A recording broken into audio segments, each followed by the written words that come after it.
I wasn't really having a real impact on society. So I really wanted to join a profession wherein I can have a positive impact in society. And for me, nursing was the clear answer. We're going to have a 120,000 shortfall of physicians by 2030. And according to the Future of Nursing Workforce report, the key to solving that is optimizing the NP pipeline.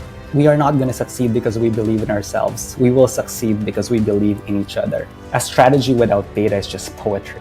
And by knowing your numbers, you will be able to leverage your team to become successful. We can do a better job as nurses to advance the brand equity of nursing. I think there's still a lot of misinformation with nurses that I think we really need to ensure that we're able to communicate the value proposition of nursing. A lot of mentors have helped me throughout my journey, and I want to pay it forward. Welcome to the Nurse on Purpose podcast, where we challenge media stereotypes about nursing and spotlight the incredible and diverse roles nurses play in healthcare. I'm your host, Nello. Every week, I'll be joined by a nurse who is reshaping the narrative. From frontline care to leadership, education, innovation, and beyond. Our aim is to show the world that nursing is so much more than what we see on TV. Together, we'll explore how we can collaborate with media and other stakeholders to create authentic and inspiring portrayals of nurses. Let's begin the conversation and ignite change, one episode at a time. Hey everyone, welcome back to the Nurse on Purpose podcast. Today, I'm thrilled to welcome Dr. Joseph Veyra to the podcast. Dr. Veyra is a first-generation immigrant from the Philippines. He's a seasoned, doctorally prepared nurse executive with an impressive background in leadership, healthcare innovation, and clinical excellence.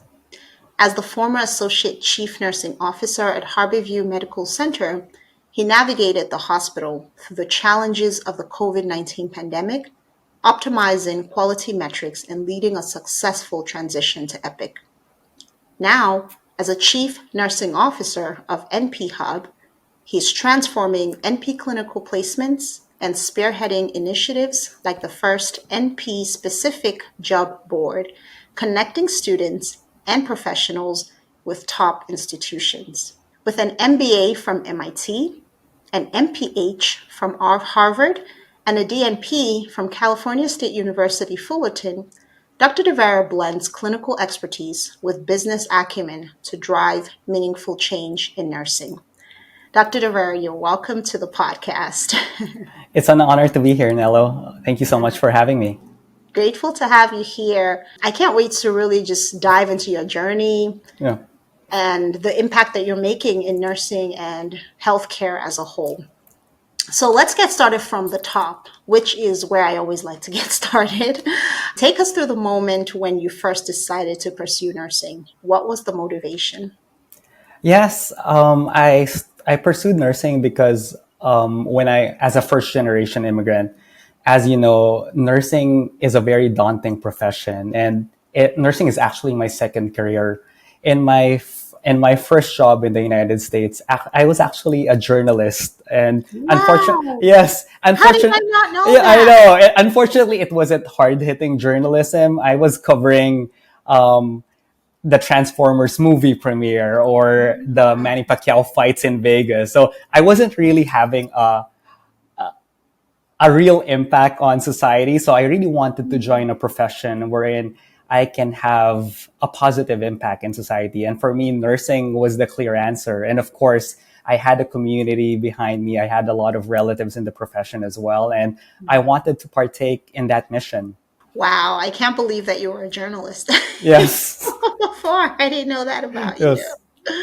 Oh, you hid that for this moment, didn't you? Yes. It's top secret. Yeah. Well, did you have a lot of support when you moved to the United States? Yes. How long ago was that? First of all, I don't condone ageism, so I'm not going to share. No, just joking. No, but it was, I think, 13 to 15 years ago. And as you know, as a first generation immigrant, there's not a lot of support. And I was also constricted by the financial limitations. So I Mm. really needed to have a healthcare gateway. And I think the turning point in my journey was when I got a scholarship under LA Unified School District in East Los Angeles Occupational Center for an LVN program. So Mm. that program was the catalyst for my success because I was able to get into nursing 1 year wherein the financial cost is minimal, and I Yeah. was able to hone my skills. And we already took fundamentals of nursing Yeah. and a lot of the pathophysiology courses as well. So Yeah. as a result, upon graduation from that program, I was able to work as an LVN program in multiple settings such as skilled nursing facilities, home health, and hospice. And I was able to take my prerequisites as I was working. So for me, the LVN program was of utmost importance. That's wonderful. So now you're in leadership as the CNO. You've come a long way, right? You are the Yes. chief nursing officer at NP Hub. Can you share with us what NP Hub is and how they're supporting NPs navigate from academia to clinical practice? Yes. And just a little bit about me. In my prior role, I was ACNO for Harborview Medical Center. Not sure. Do you know the show Grey's Anatomy by any chance? Oh, who doesn't? Yes, yes. So the inspiration behind that show was actually the hospital that I led during the pandemic, Harborview Mm. Medical Center, because Oh, we're the only level one trauma center in 4 states. Hopefully, the inspiration behind the trauma cases and not the drama. But as you yeah. can tell, Seattle was ground zero for the pandemic, so it was very difficult. With my team, led them to their first magnet designation. But it was Wow. actually during this time that I found my why, because I was getting a lot of random calls from NP students from North Dakota, New Mexico, and Boston asking for clinical placements. And for me, this is crazy because I'm all the way to Seattle, and for me, the best way to learn about something is to write about it. So Mm. serendipitously, I was in my MPH program in Harvard University during that time. I Mm. wrote this research paper, discovered that we're going to have 120,000 shortfall of physicians by 2030, and Mm. the national primary care shortage is an emergency. And Mm. according to the Future of Nursing Workforce report, the key to solving that is optimizing the NP pipeline. So from there, I was able to network with this organization called NP Hub, doing things the right way.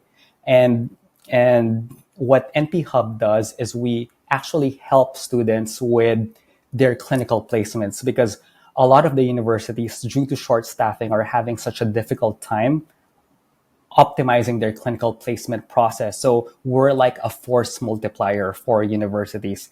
We also built key partnerships with our partners such as USC, Yale, and Claflin University, working directly with their academic leadership to ensure each student has the best clinical experience in preparation of their practice. So, at NP Hub, when a student, like an NP student, comes to your company, for instance, Yes.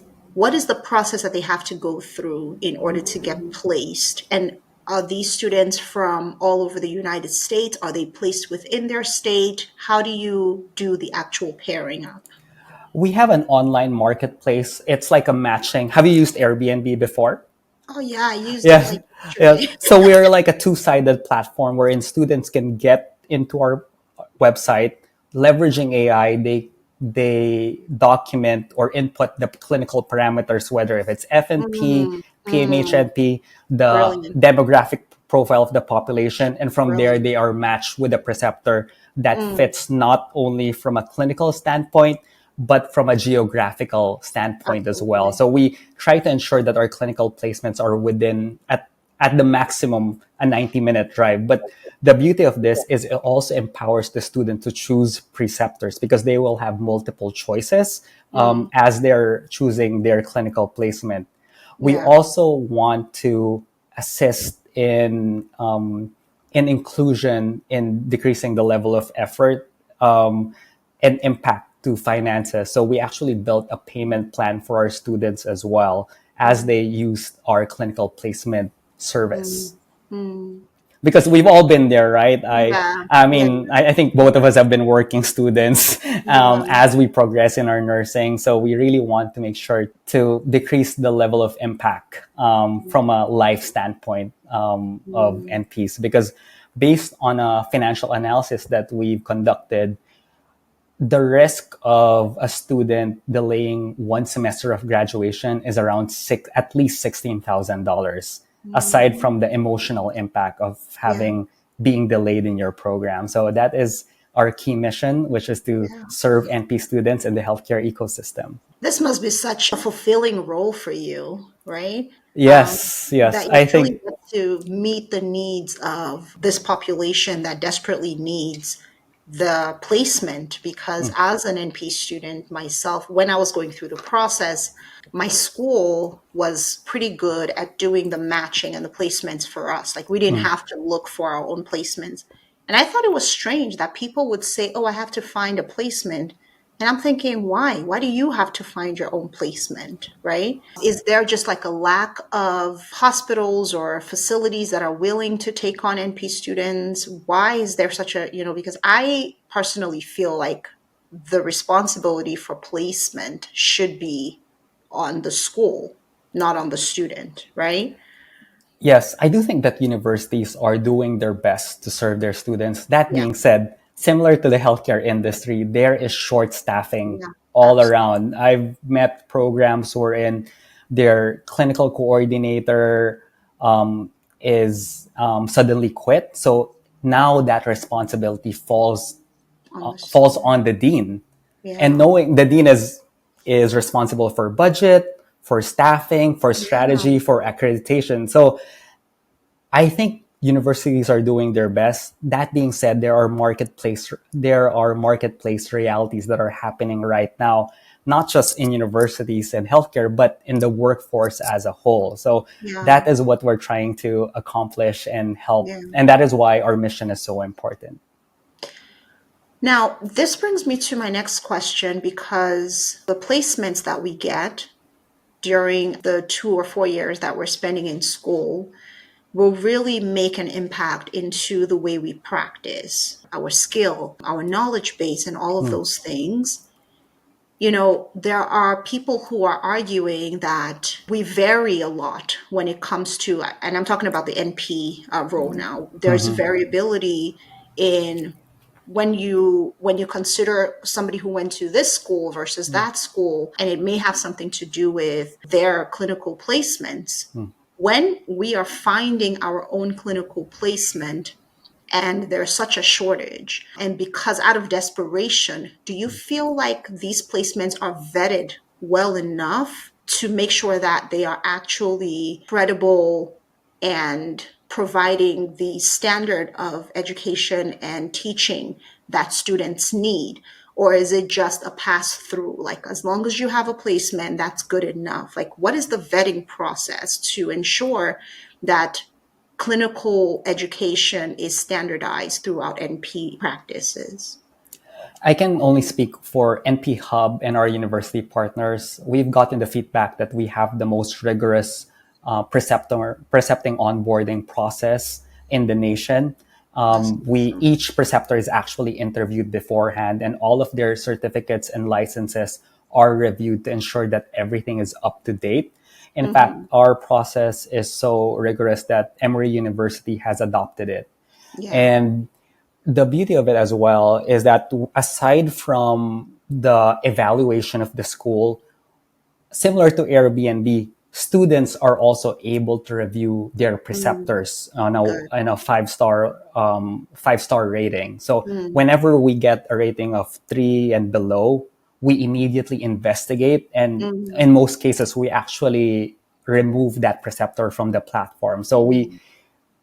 we leave no stone unturned to ensure that we have the best preceptors Yeah. that our students can have. Yeah, I can attest to that. I've looked through your website and I'm just glad that you're able to share that so that people truly can build and gain that confidence in using NP Hub Mhm. as their placement source. So thank you for sharing. Okay, so how do you balance, I know you're a busy guy. You are. I mean, I'm trying to catch you. I can't I can't keep up. So how do you balance like the demands of leadership with staying connected to the heartbeat of clinicians in practice and staying connected to the students? Like how do you balance all of that from the top? Yes. First of all, I don't have a social life. No, just joking. No, This this but right here is your entire social life. This yes. No, I actually, I actually, rest and relaxation is big for me. I yeah, jog every day, yeah.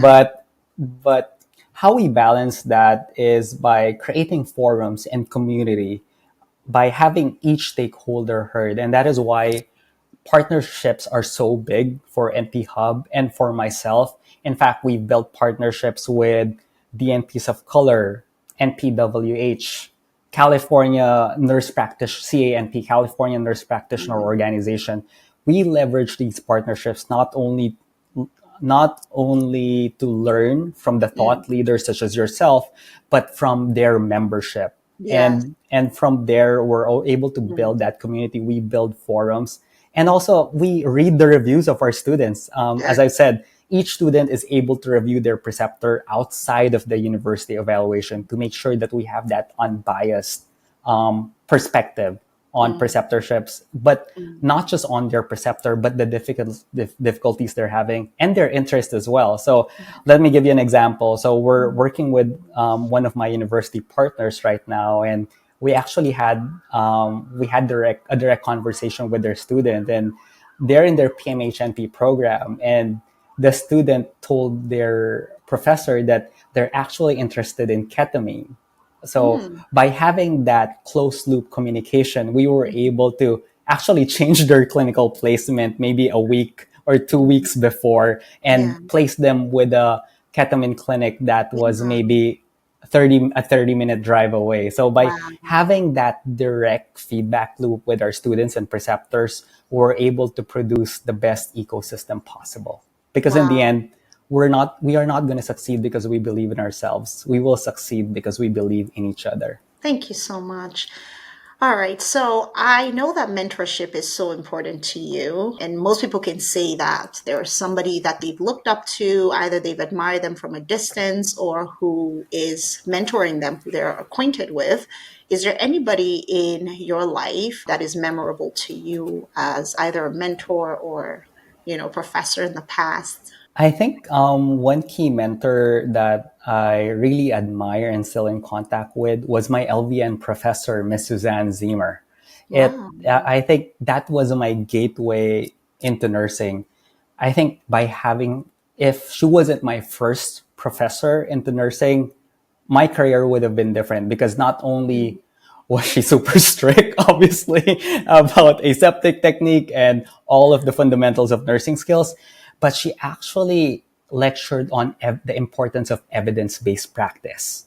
So mm, for me, it was very transformative in that level of nursing to have a teacher who was also going to graduate school, who completed graduate school, and showed our class what was possible in nursing, wherein mm. you can be a bedside nurse, but you can also maximize your scale of impact by being an educator or a leader or a case manager. So Yeah. for me, I'm really thankful to have met Ms. Zimmer early in my career. That's so sweet. As you talked about her, I remembered a professor who was she was so good to me. I mean, all my professors were great, but this particular one, I don't know what I did, but she just took a liking to me. Mhm. And everyone noticed it but me. I was like, everyone would be like, she just likes you. I don't know what it is.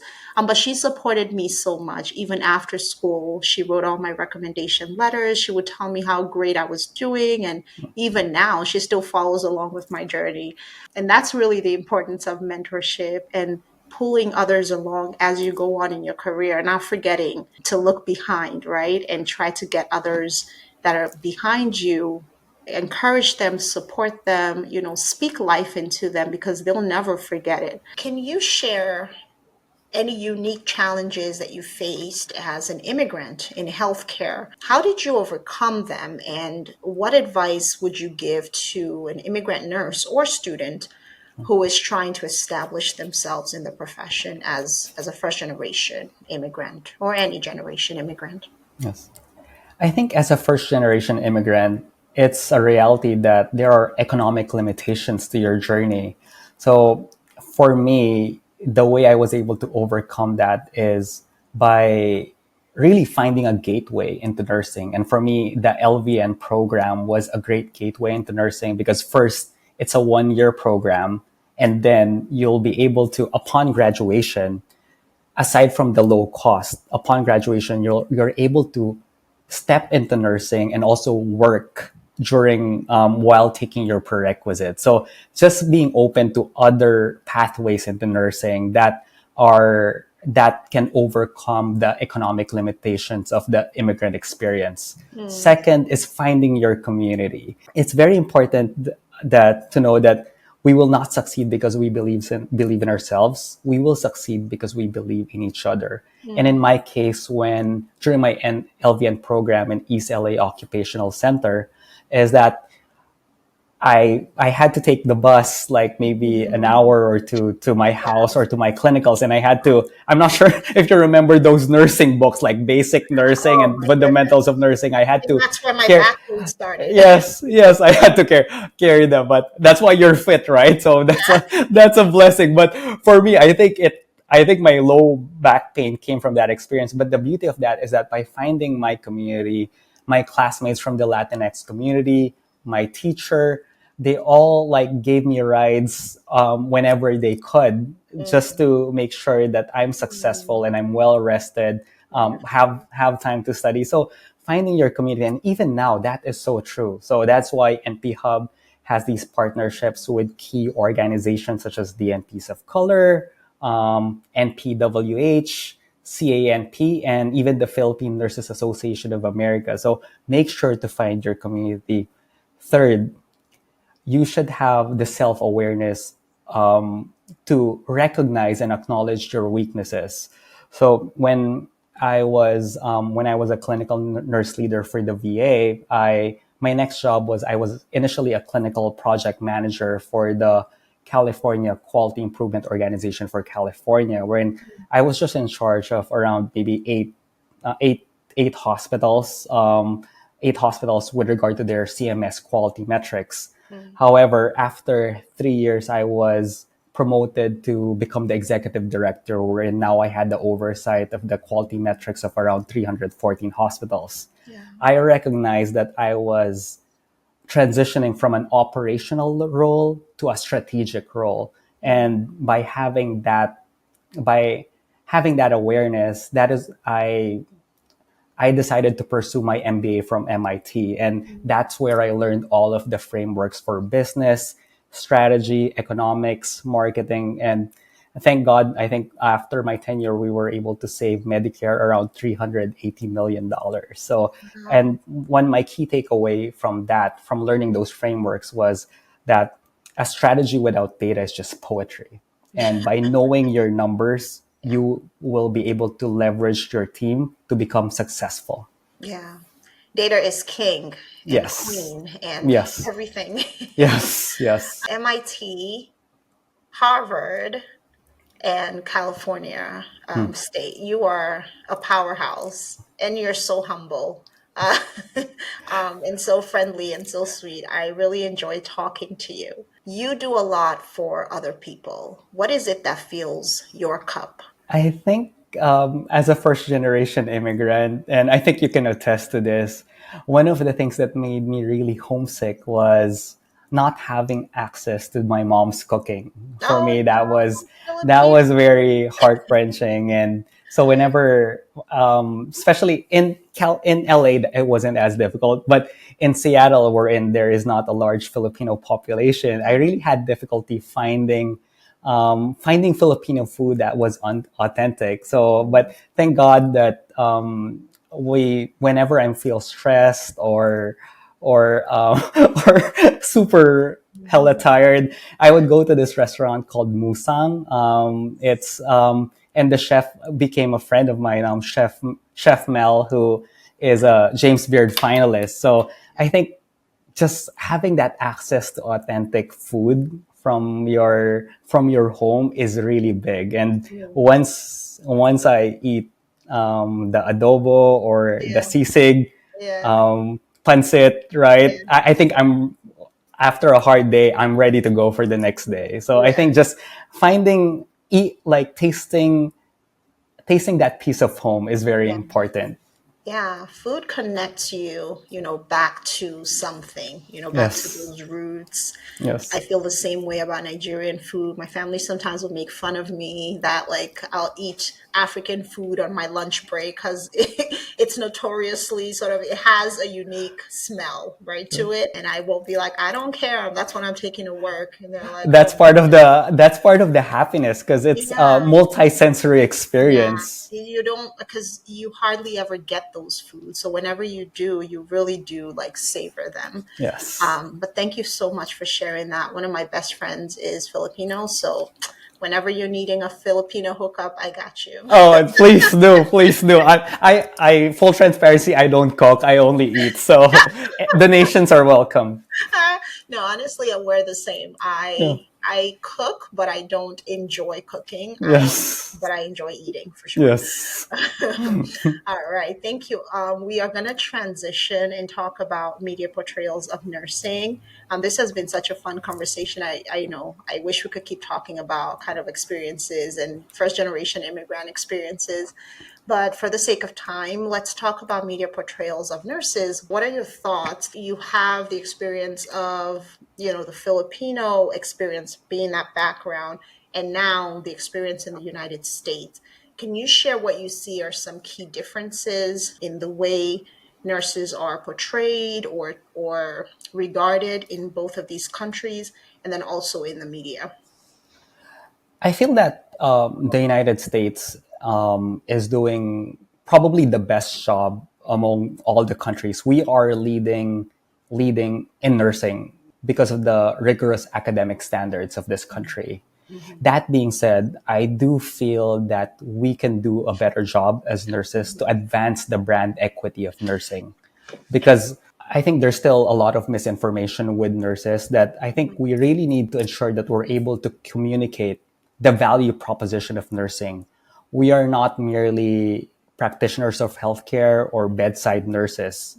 We are also nurse scientists, Yep. nurse educators, Yeah. leaders, case managers, and catalysts of change. So Yeah. I think we really need to band together to advance the brand equity of our profession as a whole. And I think that's a strategic imperative as we are advancing with these difficult problems in healthcare, such as an aging population, people are getting sicker, the national primary care shortage. I think nursing must play a key role to solving those challenges. And in order to solve that, we must advance the brand equity of our profession. That's wonderful. Thank you for sharing that so powerfully. So we don't just only want to talk about the issues, we want to talk about the solution. We're going to do it in a fun and lighthearted way by playing our game. So this is our final piece of our podcast today. Are you ready to play this game with me? Let's do it. Let's do it. Okay, Dr. DeVera. So with me is a jar. I will shake it around and pick out a category. And you have to come up with the plot of your own show. If you could write a show featuring a nurse character or a nurse in the lead, what would that show be like? You ready? Let's do it. All right, let's shake this around. Put on your thinking cap. Okay, let's I think you always, imaginary. I think you always have it on though. Oh, this is a comedy genre. Yes. Okay.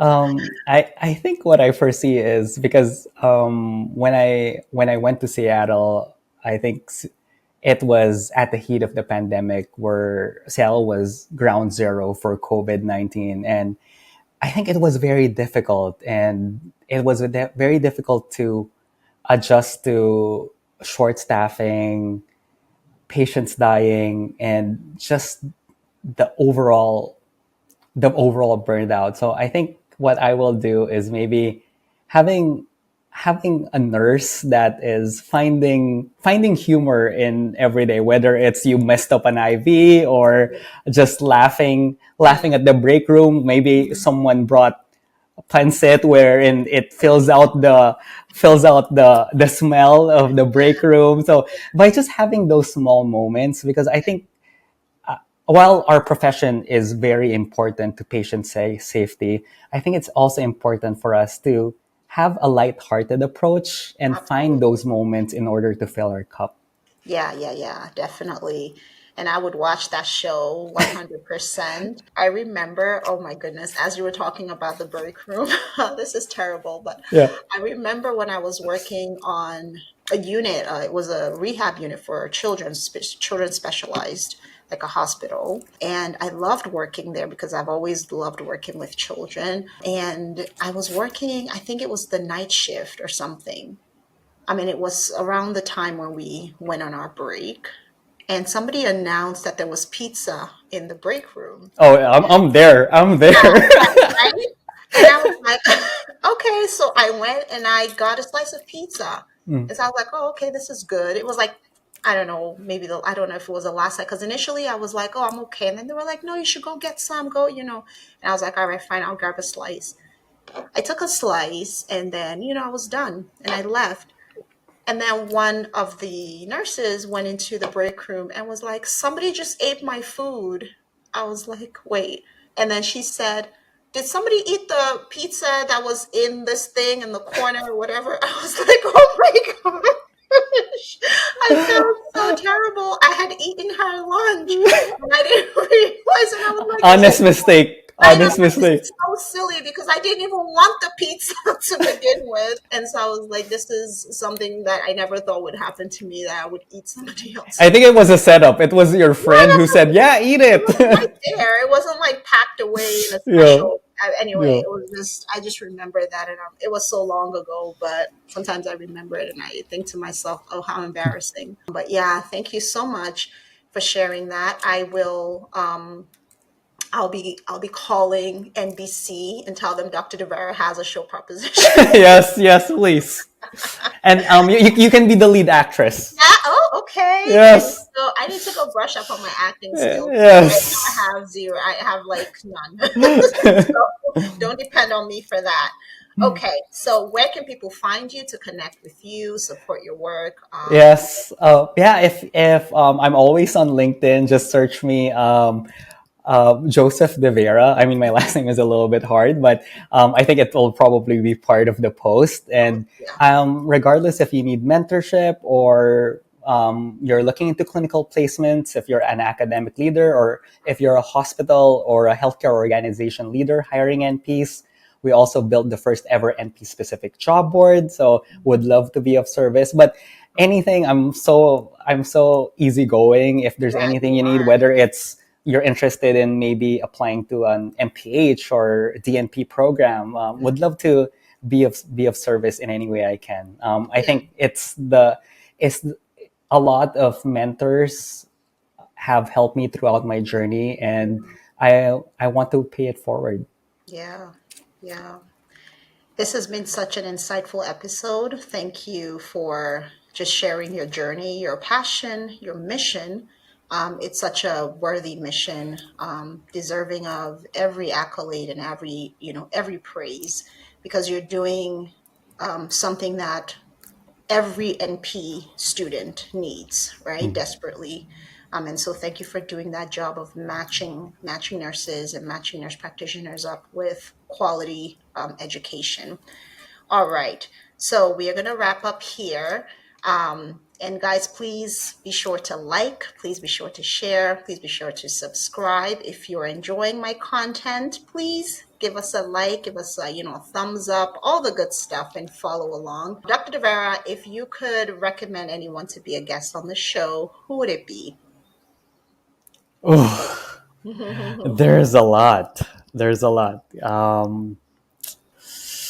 Give me one quick second. Let me think.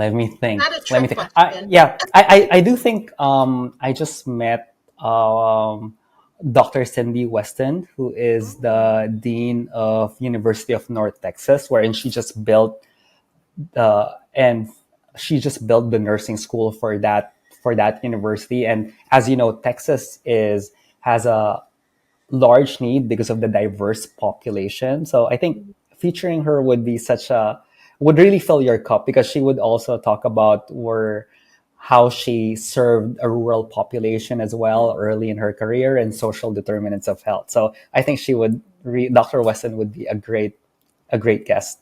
Alrighty. Well, thank you for that recommendation. I will be sure to reach out to Dr. Weston. Thank you all for tuning into today's episode. Again, please like, share, and subscribe. Let's keep leading. Let's keep advocating. Together, we can change the narrative of nursing.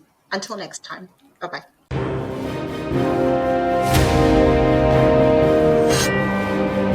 Thanks for hanging with me till the end. I hope you gained some valuable insight into the world of nursing. If today's episode inspired you, please like, subscribe, and share with someone who needs to hear about the amazing work nurses are doing. Let's keep breaking stereotypes and reshaping the narrative together. I'll see you next time.